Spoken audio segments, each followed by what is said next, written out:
You had a $16,000 month. Yeah. Help us understand what's it look like from you from there till now. I think it's been like 60 days maybe. Yeah. I mean, I've consistently, met my goal each month. I think I made like an extra 1,000 each month in terms of commissions. Hey, extra 1,000, baby. Let's go.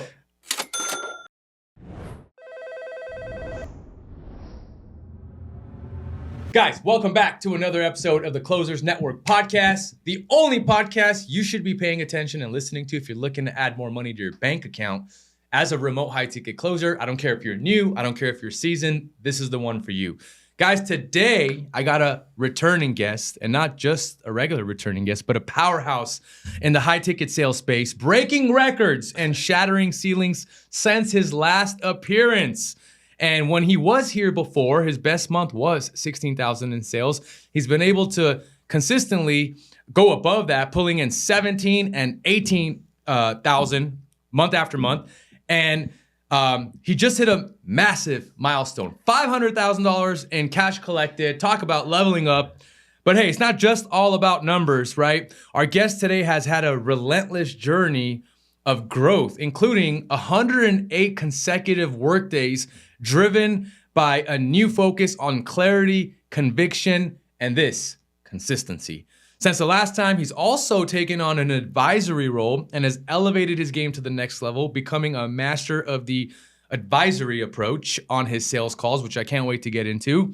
He's got a crazy story about how he joined One Call Closers during his interview that you don't want to miss. And did I also mention this guy is a published poet and also a veteran? And by the way, he's been on the episode before, and I'm going to reference his first episode here shortly. But guys, get ready for some awesome stories, some incredible insights. We're going to dive deep into helping us welcome back David Sullivan. David, welcome back, man. Hey, it's great to be here, Mike. It's a real pleasure and honor. Awesome. Yeah. By the way, I'm going to start off with this, guys. If you haven't seen David's first episodes, you want to go back. You don't want to miss it. About 3 months ago, we were all out in West Palm Beach, Florida, with about 25 of our team members, some of the top closers within our sales agency, One Call Closers. And I had the fortune of interviewing David on the podcast out there virtually, not virtually, but outside of our regular studio here. But that being said, one thing I want to start off with, dude, is, you've been working 108 days straight. So help us understand, like, what pushed you to drive yourself like that, and what kind of outcomes have you maybe experienced doing that, both personally and professionally? Oh, yeah, sure. I mean, I think one of the biggest skills that I could bring to the table was just working hard, like at least starting out and getting all the experience that I could in a short amount of time. And so I think when we last talked, I was working like 16-hour days for like the whole month of August. And then I worked this morning. I woke up at like 6:30 and closed a couple deals this morning. And Let's go. In the hotel room. Let's go. My wife was sleeping in bed. A couple. There you go. One more. There you go. Oh. But there you go. I love it. And I just been trying to stay consistent as much as I can, and putting people around me that are consistent as well, and we can keep each other accountable, like Ali, which you talked to earlier today. But I think the benefit out of that and the growth that it's come from that is like enormous. Because I was just thinking about it when I talk to people in the team. I'm doing some coaching now too. Excuse me. Yeah. I'm doing some coaching. So I sort of did the math, and I'm somewhat good at math, but on the fly, I'm not sure. I figured if I could work like 80 plus hours a week, right, that puts me twice as more experience than someone who's doing 40 hours a week. Right. So the amount of calls and experience they can get in 2 months, I'm compacting that into 30 days. Right. Or if there's someone that's only doing part-time, I'm working 4 times as much. So it's going to take this guy who's doing part-time 4 months, what I'm going to learn in a month. Making calls, getting experience, learning about objections, having conviction, right? Staying consistent. Yes. I'm just packing a bunch of stuff into a small amount of time. So I figured, hey, it worked for me in August. I'm going to keep going. And so I haven't taken a day off. I've taken some evenings off with my wife and go to the kids' sports games and stuff, obviously. But yeah, man, it's just given me like a whole new perspective. It's like every day I'm learning something new. It's crazy. like just the amount of experience and the growth that I've had the last 60 days since we last talked. Yeah. It's incredible. And, I've broken past some of the ceilings that I made for myself, right? Continually earning more for me personally. And look, the benefit is I get help like twice as much as people that I would have if I was only working like 40 hours a week or like making half the calls. So it's been, a blessing.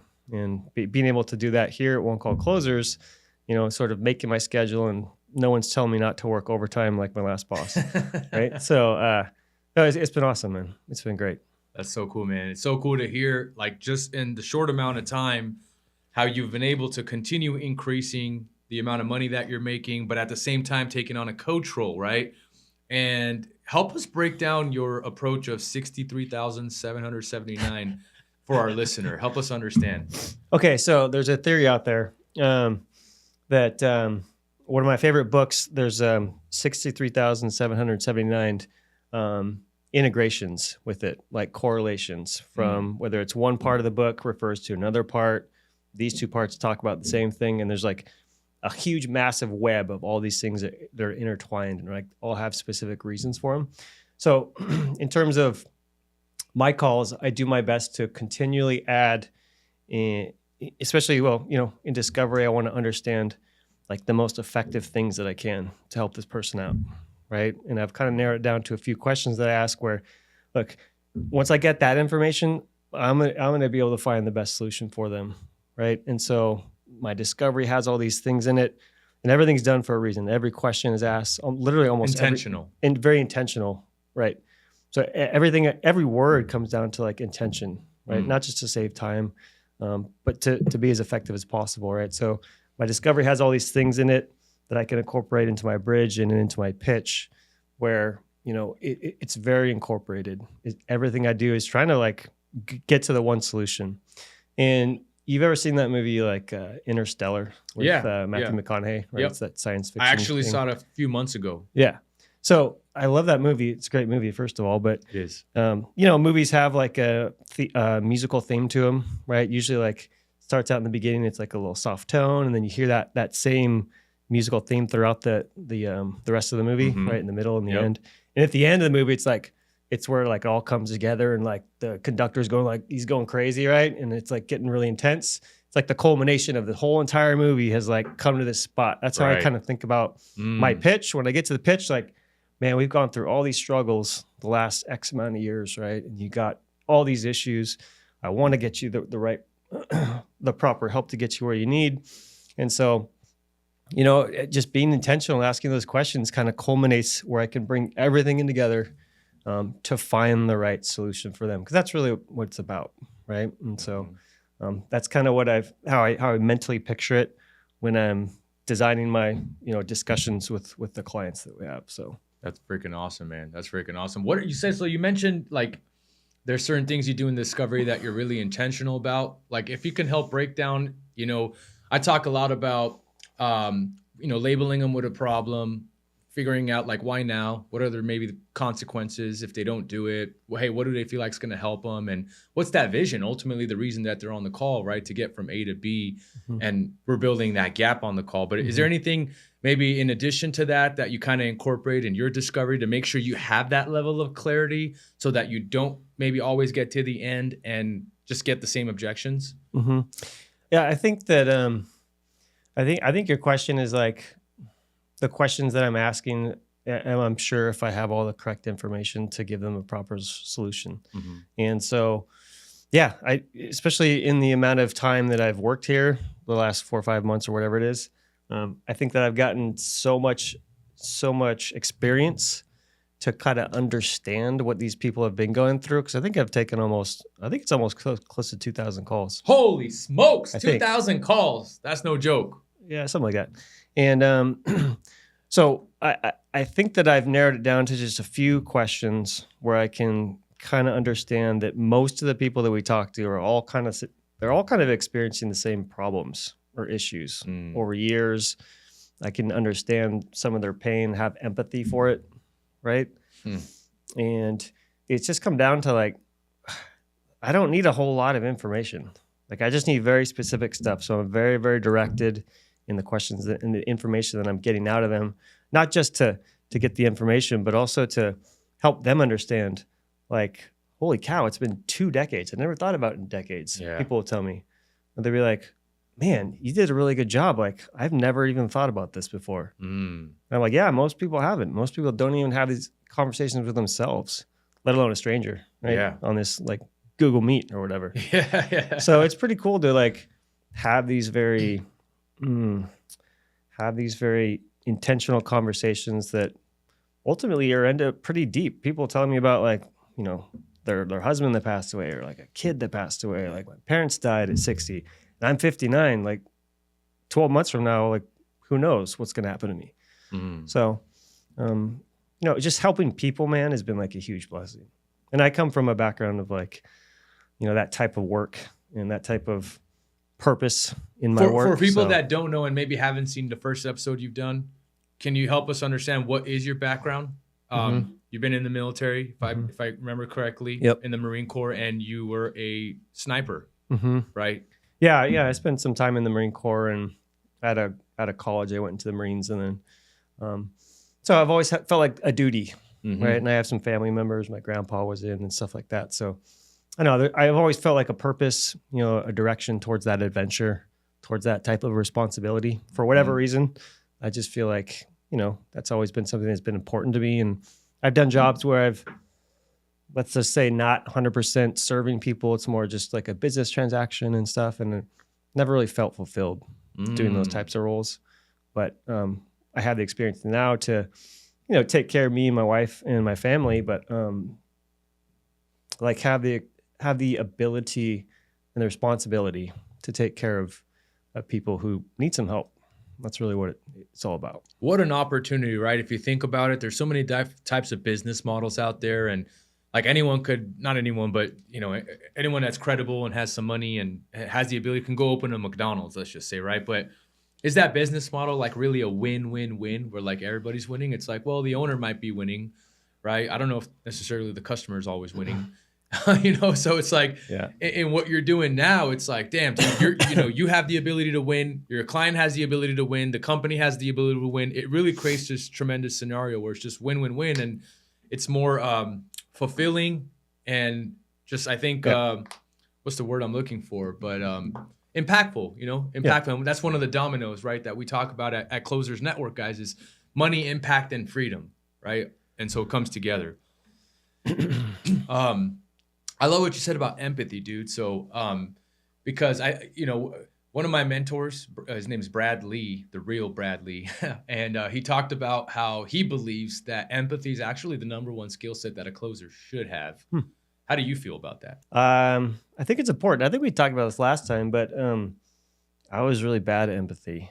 My wife's probably laughing over there. Because, you know, I have the experience of being in the military where it's not really, it's not their #1 goal, having empathy. Changing hearts and minds, yes. But I think I had to learn that very quickly. And because we had a training with Trish, and Trish is like, yeah, empathy's so great. You need to do it. I'm like, I think I raised my hand in the call. I was like, excuse me, I have a question. Yes, go ahead, David. I was like, I am really bad at empathy. How do I fix it? And she, you know, we worked together, and she gave me a lot of pointers, and it's something I had to really, really like focus on in my calls to have empathy, because I just wasn't used to it. I don't know, maybe I didn't grow up that way, or just my background of experiences never really developed that. But, you know, I think the last few months I wouldn't say perfected by any means, but I've improved it greatly. Yeah. Personally and professionally is what I hear you saying. Yeah, absolutely. Shout out Trish, because honestly, shout out Trish. She's honestly like the most empathetic closer that I know. Yeah. So it's like, I don't know who else you could have heard that from to get better advice from than her, specifically for that. I guess I got lucky with Trish then. Oh, she's amazing. Coach Trish, shout out Coach Trish. That's awesome, man. So dude, one of the things I want to talk about is like, you took your anxiety and you turned it into like action, right? And you mentioned battling anxiety in your Marine days. Can you share how you learned to face the dragon and how this mindset has translated to higher performance for you in sales? Mm-hmm. Yeah, and I think probably a lot of people experience it. At least nowadays, it's more out in the open, right? So I think I had my first panic attack. I didn't know it was a panic attack. I just thought I was going to die. Right after I got out of boot camp. I was like 20 years old. I woke up at like 5 a.m. one morning. My heart was racing. I didn't know what was going on. I was freaking out.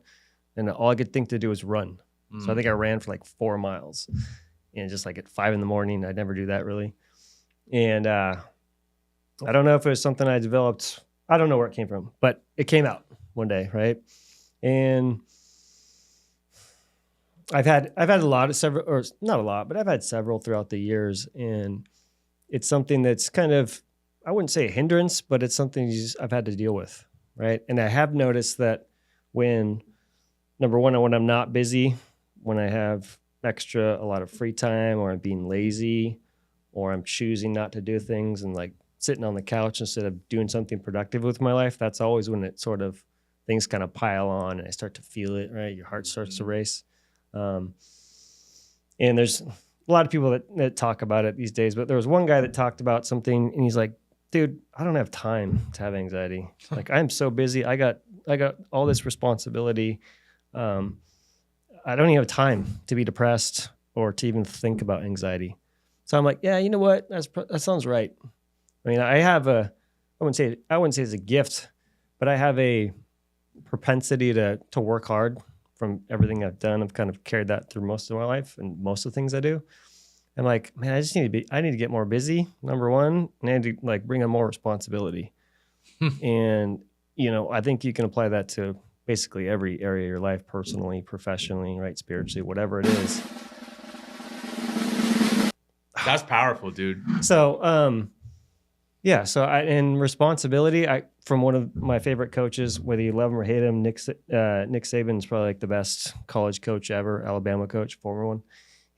I've watched a lot of his stuff, and he defines responsibility as like, there's like 2 parts to it. It's like, number one, it's not doing the things that you want to do, but you know that they're bad for you. Well, it's not doing those things that you want to do. And then it's doing the things that you don't want to do, but that are good for you. Right. And so it's a very simple explanation, but it rings true. Like for most of us, and whether it's personal or professional, it's like, there's a lot of things I don't want to do, but I know I should. Right. And taking responsibility for that, I think it kind of captures anxiety and throws it away or puts it in a dark corner.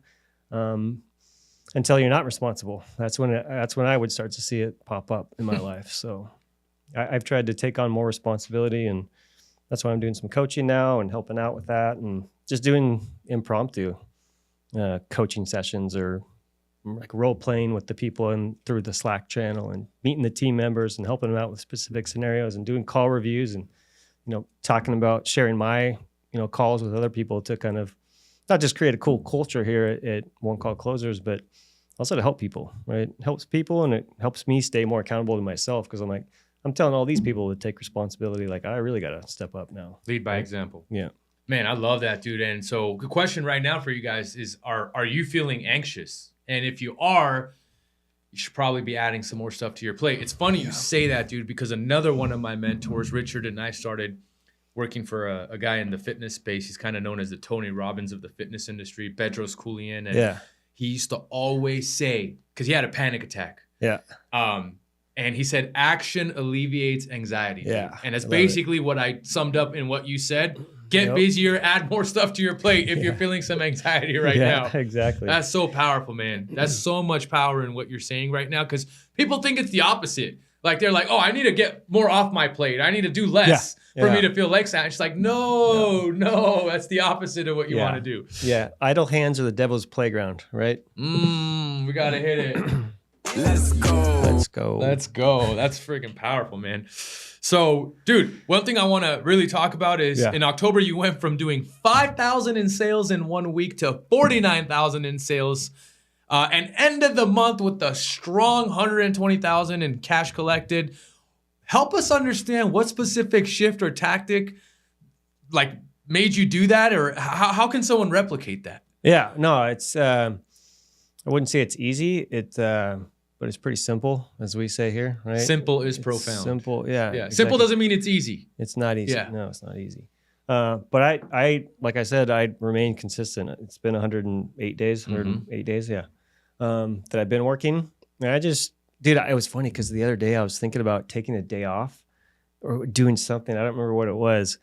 And I was like, my first thought, like I had this like sudden fear, like panic over me. I was like, oh my God, like I have to do work though. Like what if I don't make sales that day? Like taking a day off, I don't know. Like it was a total like 180 from before, right? I was like, taking a day off, that seems crazy to me. But yeah, October was crazy. Dude, it was weird. I made like 2 sales in a week. I think that's probably the first time it's happened since like my first month or something. And I made like 5K, I think 5,000 or 6,000 or whatever it was. And I think I took the mindset, I'd gone through the ups and downs a little bit, kind of felt like, understood it. Like, okay, things will get better. There's always good, there's always bad.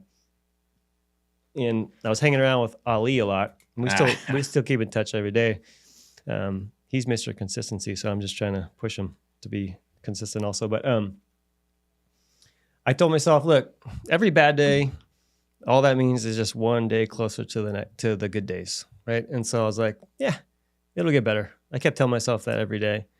And then, dude, if I had taken October 8th off, because I had 7 terrible days, I was like, if I wanted to like take some time off and readjust and like relearn some stuff, I would have missed like a 15K day of sales. Wow. On October 8th.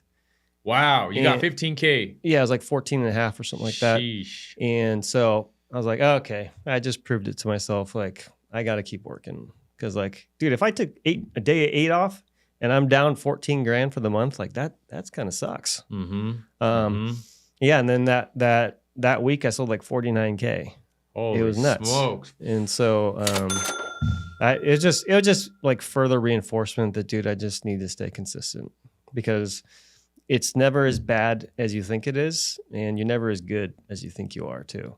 So there's a healthy balance, man. And I'm just going to play the numbers. I know that, hey, if I can hit 30% if I can hit 30% close rate, which is fairly good. That's really good. That's really good. It's like baseball, right? Like if you can strike out 7 times out of 10, but you get it hit 3 out of those other, 3 out of 10, like you're in the Hall of Fame. Oh yeah. Like for your career. Oh yeah. Right. So, dude, if I can make 30% close rate, I need this X number of calls to make with an average value of like whatever it is, 2,500 or 3,000. Like I'm going to hit my goals, and I'm going to help a lot of people.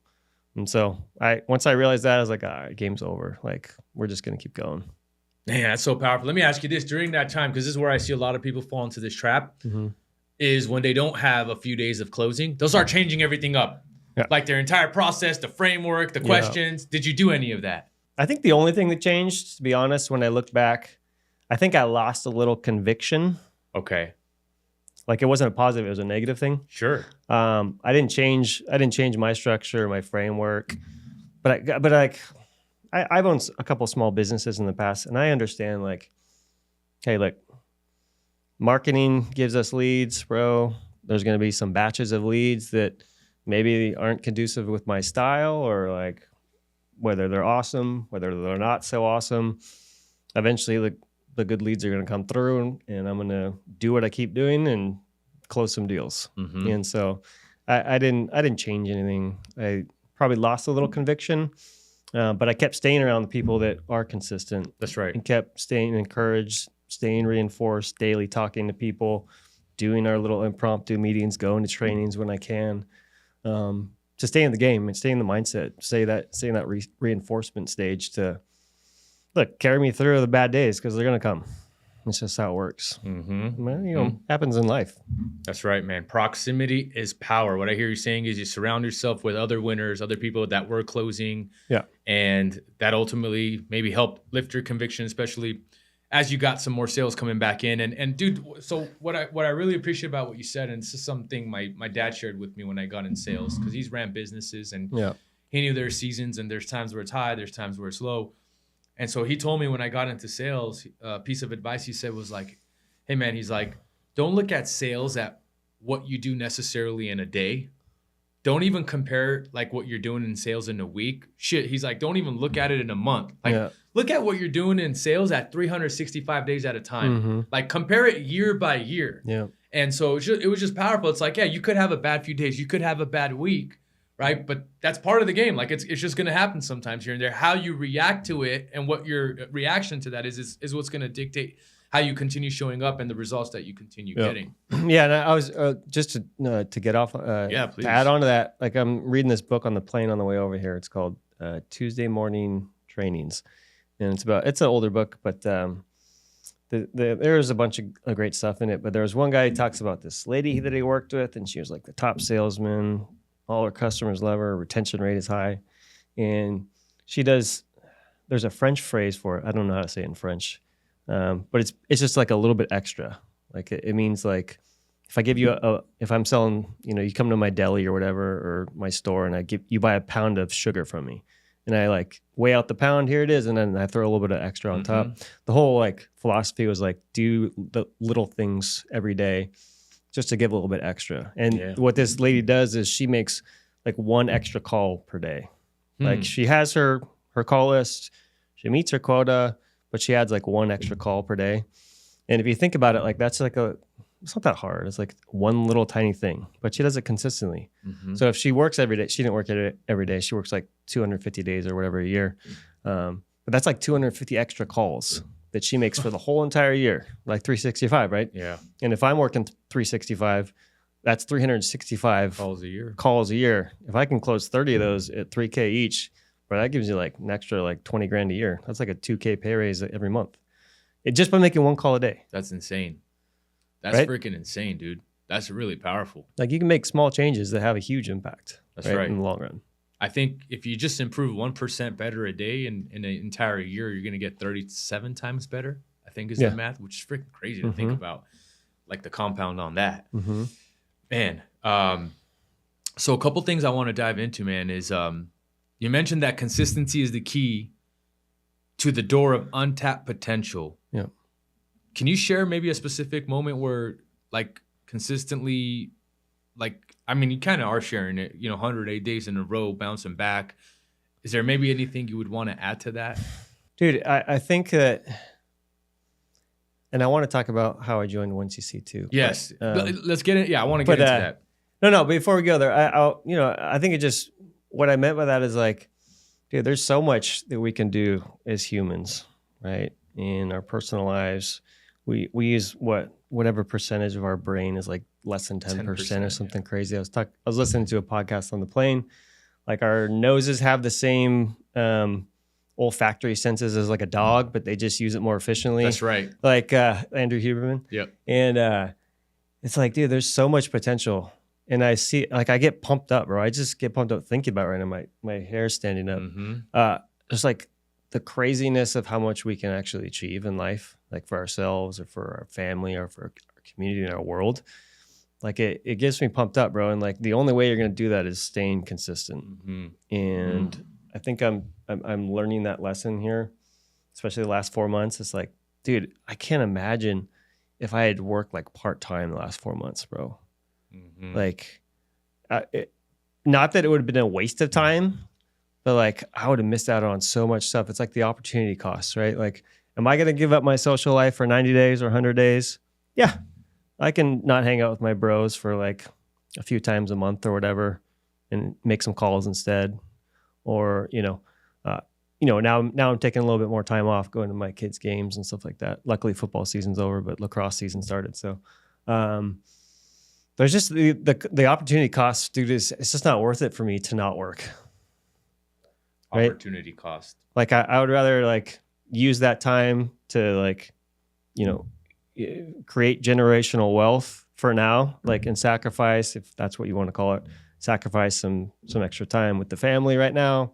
Yeah, because I'm married and got 3 kids, but we had our 17th wedding anniversary last month. Congratulations. So, we took that night off too. So awesome. No, it's just, I I think if you're consistent, bro, and you can use that time effectively, like you're gonna unlock some crazy doors that you'd never even thought were there. Damn, we gotta give it for that one. That's powerful stuff, guys. That is powerful stuff. But speaking about how you ended up at One Call Closers, spill the beans, man. What happened on that initial interview, and how did that set the tone for your journey here? It was so funny. I don't think I've ever told it. I keep telling Ian I'm going to tell him it, so I guess this is where I drop it. I was trying to find a job for like 6 months, and I was working another job at the time, and it was just like more of a fun job, and kept getting rejected by all these like tech companies, and they're like, "Oh, I think you're good, but you know, you don't fit our culture," is basically what they told me. And like, yeah, I don't know. We found a better candidate. And I literally have like 500 emails that are in my trash right now. Like, thanks for applying, but blah, blah, blah. That's crazy. Okay, cool, whatever. So I get in this interview. Ian contacts me and says, "Hey, here, come to this interview." I was like, okay, cool. So I show up and I'm thinking it's just going to be me and Ian. And so there's like 4 or 5 people on this Google Meet. Those group style. I'm like, dude, what the heck is this, bro? This is crazy. It's like it's always been one-on-one, or at least to start out. And so I was actually at my other job before it started, and we're in the call. And I don't. Before this job, I hated FaceTime, even if it was like my kids or my wife. I just don't like FaceTime back then. And I was like, this is weird. I'm sitting here looking at my phone, and I got all these like boxes and people staring at me and stuff. I'm like, dude, this is weird, bro. What am I doing here?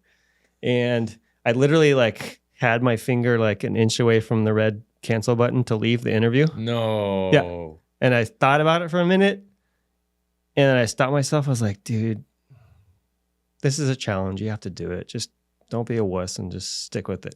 I was like, I'll stay here. So I'm on my phone at my job, going through this interview, and it goes through, and dude, I can't believe like 1 inch like has taken me, could have kept me from like all the progress I found the last like 4 months, bro. Damn, you almost ended that call. Yes. I was like this, like, here's my phone.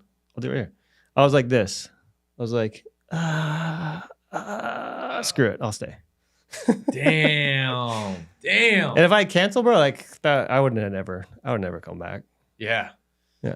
That's freaking crazy, dude. Isn't that weird? Yeah. Yeah. That's very interesting. So I'm curious, looking for all that work, having over 500 rejections in your trash inbox. I'm not sure exactly what kind of money you were making prior to this. Nothing like this. Nothing like this. Okay. Did you ever think that you would get on that call, almost get off, and enter a world where now the last 3 months consistently hitting the number 16, 17, 18,000 a month? Yeah. That's multiple 6 figures. Yeah. Right? If you just keep maintaining that, that's 200,000 plus. Yeah. That's freaking. Did you ever think you would end up in a position like that? Not with this job. No, for sure. Jeez. And it's funny you brought up franchises, because me and my wife were, we found partners, and we were on the way to opening a franchise. It was what kind of franchise? It was a in Texas they have like a sweet tea like franchise model thing. Yeah. And they're growing really fast, and we're all excited, blah blah blah. And then it ultimately ended up like we had to drop out because there was a lot of stuff going on, some of the company stuff and whatever. But I don't think we're legally allowed to talk about everything. Yeah. But it turned out to be a pretty sour deal. And then this is kind of right when 1CC came along, like basically within a couple months of that. Holy smokes. Yeah. So we invested a ton of money into like starting it, and then had to back out and lost a bunch of money in this, future investment. And then here we are, 1 inch away from changing my life forever. Did you guys pay a franchise fee? Oh yeah. Okay. Yeah.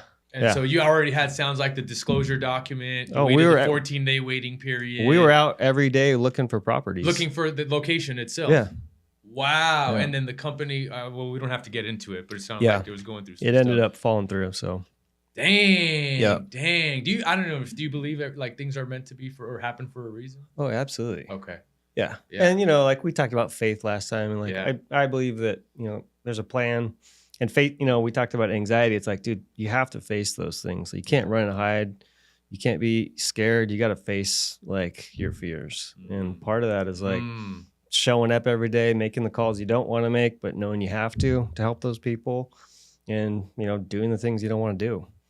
Yeah. And because if you don't face your fears voluntarily, like, you're going to crash and burn. It's a tough line to walk between like chaos and order.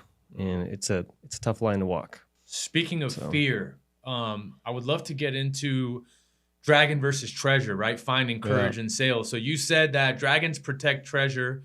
In sales, what's the dragon most people fear facing, and how would you recommend someone unlock the treasure? Mm-hmm. No, sorry, I felt like I was going to go a little longer. I should have ended that question a little bit shorter. No, I know what you're saying. It's like there's the age-old stories and myths of like dragons, right? They've been around forever. There's like, you know, inscriptions of them thousands of years. They've been around. That story's been around forever, and I think it's stuck around because it's a eternal truth of like, dude, when you face something so frightful, there's a dragon nearby. All that means is that there's treasure nearby, because every story you read, the dragon is protecting a treasure. That's right. Whether it's like the gold, whether it's like the princess in the high tower. It just represents like, dude, whenever there's fear, whenever there's challenges, right? A lot of times it's fear of the unknown, number one. And sometimes it's fear of failing, right? Or looking like a clown, or dying, right? Is the ultimate fear of, I think, most people.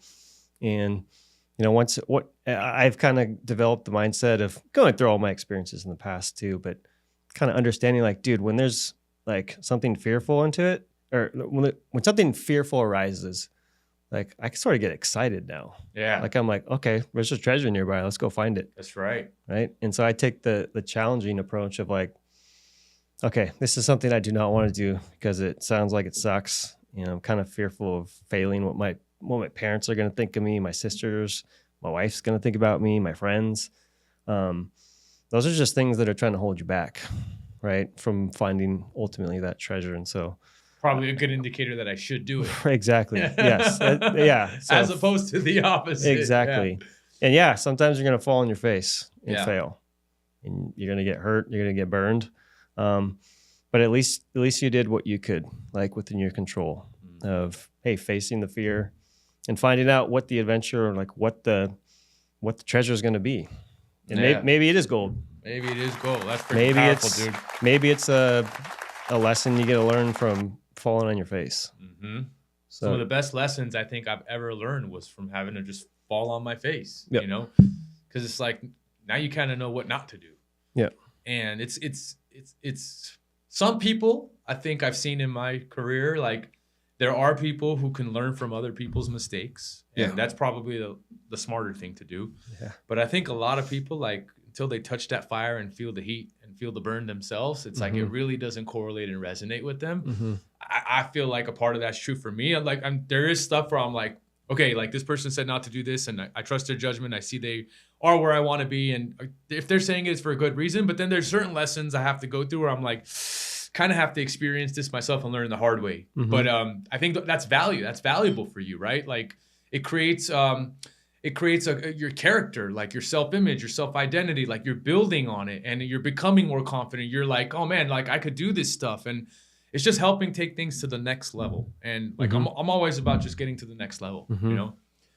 Yeah. So absolutely, man, speaking of next level. So last time we talked, you had a $16,000 month. Yeah. Help us understand what's it look like from you from there till now. I think it's been like 60 days, maybe. Yeah. I mean, I've consistently, met my goal each month. I think I made like an extra 1,000 each month in terms of commissions. Hey, extra 1,000, baby. Let's go. Yeah.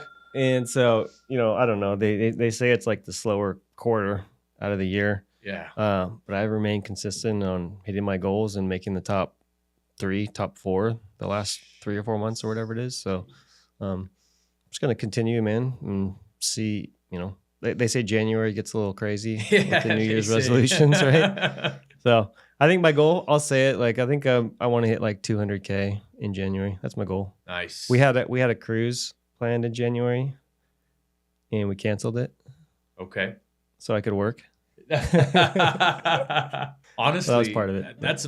I mean, look, going back to like, you don't look at what you do sales in a day, in a week, or in a month, but that is a window of opportunity you don't want to miss because January only comes once a year, right? And it's that time to shine. And honestly, like, I mean, I've had Julie Henderson on this podcast, which you work alongside of, right? In a virtual setting. And I love Julie. She's so amazing. She's such an incredible human. And honestly, I don't know, like, other than yourself and maybe a few other people on the team, I don't know anyone that can come close to like working as much as Julie does. Yeah. She's just always taking calls. She's always staying consistent. She's always showing up. Yeah. Dude, she's gone on. She shared that she's made in the 3 years that she was here, I'm not even talking the last 6 to 12 months, just in the first 3 years she was here, she made over $1 million in commissions. Yeah.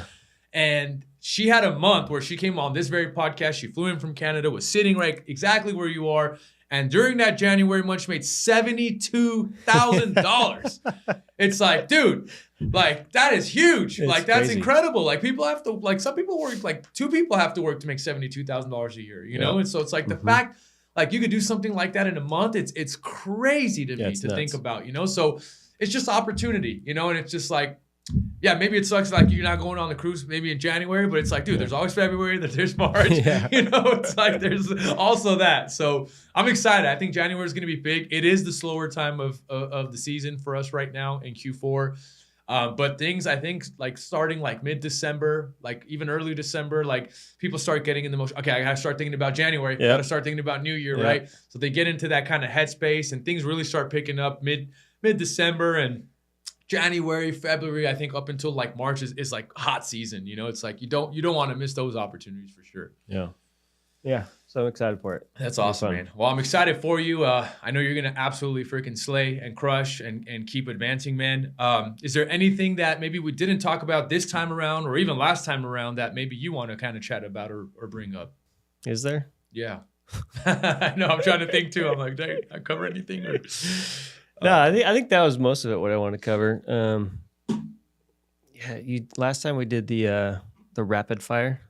Yeah, that was cool. I don't even remember what I asked. Rapid fire. I think we talked. You said your favorite sales thing was The Office. Yeah, TV show or movie. Yeah. I don't know why I cut that out. Maybe I should incorporate some of that back in, but ask different questions. You should do that. I like that. Okay, cool. You like that? Okay, cool. I didn't know if it was cheesy or not. No, it's cool. Okay. I think it's fun for me, but I think it's cool to watch too. Okay. So I got to incorporate some fun questions. I'm a published poet. Oh, that's what I freaking forgot. That's right. Hey, you're not just the closer. You're a published poet. Tell us more about this creative side of David. And has that influenced at all, like your creative side and how you do sales or how you connect with people? So I think we sort of talked about it last time, but I'm not the most gifted orator. Mm-hmm. I think that I was much more, especially in my younger days, I was much more stronger in writing, like in creative writing and like poetry. And I've been in a couple bands when I was a kid and stuff. And so like music and being creative is I get from my mom. She's like a super artist. And I don't know, I always felt like I had a gift to like write. What have you published? I should have asked you that first. Oh, so when I was in the Marine Corps, I was going through a rough time. There was a lot of stuff going on. Mm-hmm. And it was after my first deployment to Iraq. And I got my wisdom teeth pulled. Jeez. I was on medication. I was drinking a little bit more than I should have been. And so I went on a little drinking binge and I was like depressed and doing all the stuff. A lot of stuff going on. And you know how they say like the old like authors, they're all like on drugs or drinking all the time. And like the old people, like, I don't know, the people you read about all their poems in high school and stuff like that. Those guys, they're all like, have like crazy stuff going on. Anyways, I just wrote this poem about kind of just how I was feeling about like going to war and doing all this stuff. And I don't know, I just started writing one day and it turned into this little poem that I had wrote. And then one of my friends, she was an editor of a magazine, and she like saw it on Facebook or maybe it was MySpace back then. And she's like, "Oh my gosh, I really like this. I want to put it in my magazine." I was like, "Okay, cool." And so she published it in her magazine, and so I guess I'm technically a published poet. So it was pretty cool though. I think I have it somewhere. I don't know if I could read it though. Yeah. I'll probably start crying. Okay. We could say that for the next episode. So do you feel like there's a part of that at all impacted how you do sales? I think so. I think sales, from what I understand it, yes, there's like there's a proper way to have a framework and to explain points. And I'm a pretty logical person. But I think having a creative side to me, I think it creates a more natural flow to a conversation instead of like being very logical, because I can find myself being very like practical and logical, and all you have to do is this. Like most guys are just like practical people. I think it gives me a sense of like being able to like weave things into a conversation and making it personalized. And I think that kind of helps, like I was saying, like the approach of having all these things kind of accumulate into one. I sort of take that musical approach of like starting out with a theme, and then we sort of, go through our conversation. At the end, when the pitch comes, it's like everything kind of comes together in like this creative way where I think most people kind of, they get more of an emotional reaction to that, or they get, it's a way of a conversation that maybe they never had before. Yeah. Right. In terms of like a creative way, kind of very specialized for each person. Right. Yeah. Just kind of how like this conversation is going, like this will never happen again. Right. This whole creative process we have.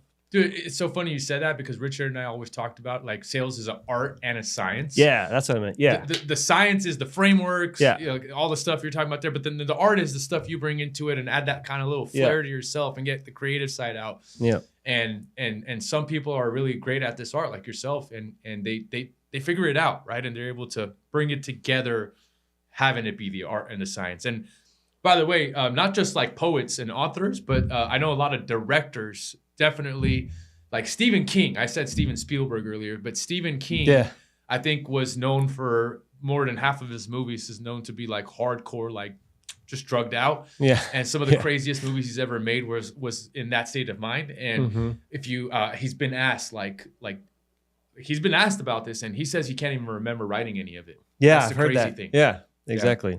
So it's pretty wild. Yeah. Pretty freaking wild, dude.